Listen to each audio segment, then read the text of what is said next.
Class. Question. Background. Hypothesis. Experiment. Result. Conclusion. That is the steps of the scientific method. Good. Everybody clap. Alright, good. So, once you are now ready, grab your laptop. So, this time I want to talk about science projects. Science projects. Very important to understand that we are having a science fair April the 8th, 2017. Science fair at Westlake Middle. Westlake Middle.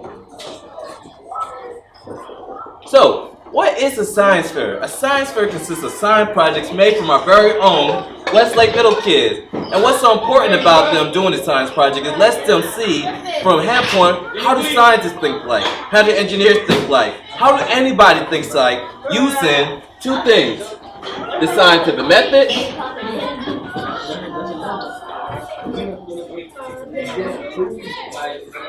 and the engineering design process.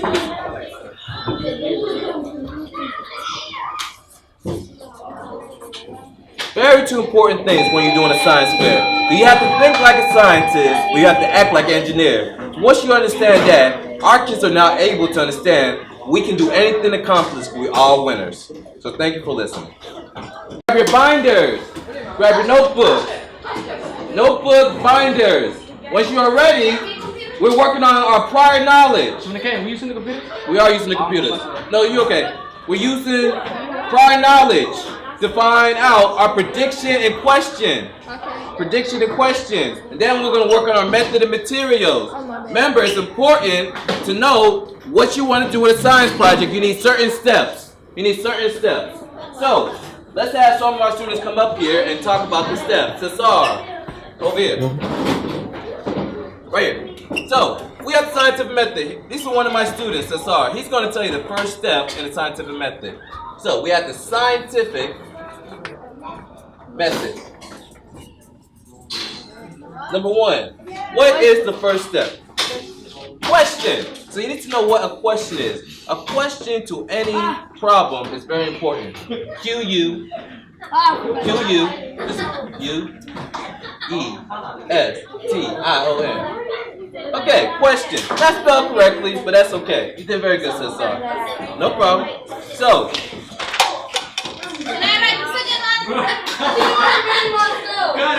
cut that part. No, I'm playing. Well, you have questions. So, number two. Let's have one of our students. Alanad. Wow. Come on. So we have one of our Oklahoma kids. Hey, good man. Turn it back that way. Yeah, I know. She knows too. So, we have background. Background. Thank you, Alanad. So, we have background. Background. It's very important when you talk about background, you did your research to understand your question. So right now, students are trying to do background and question to understand the next part, number three. So let's have Dua come up and show what is the third step to the scientific method. The third step.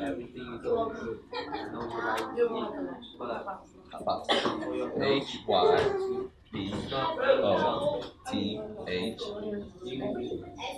Yes, very good. Thank you, Dua. So, hypothesis. Remember, a hypothesis is an educated guess. They use an if and then statement. So, class, let's repeat the first three steps. Question.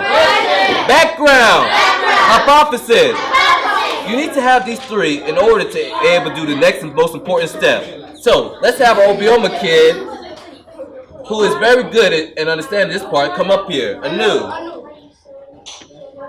So, the next step, after you have question, background, hypothesis, it's very important. It starts with an E. We have experiment. Experiment. And so what's experiment, Mr. Manakai? It's the project that the students are doing. They actually have to do an experiment. If you're a scientist, you can't just look at the stars and be like, that's it. You actually understand, how do the stars even become a star? So now you'll be able to ask a question, do your research, which is your background, have an if and then statement, and then do the experiment. Once you do your experiment, then you have your fifth step. Your fifth step. So your fifth step, we have our president of Obiomicas come explain it, Kiki. What is it? So, when you have done your experiment, you will now be able to have results. So what are results, Mr. Manakai? So, basically results is basically your data.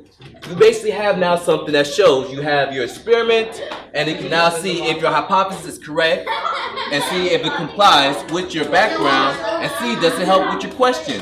And once you have your results, then you can have your final step finished. Your final step, we'll have one of our students write this down, Harmela.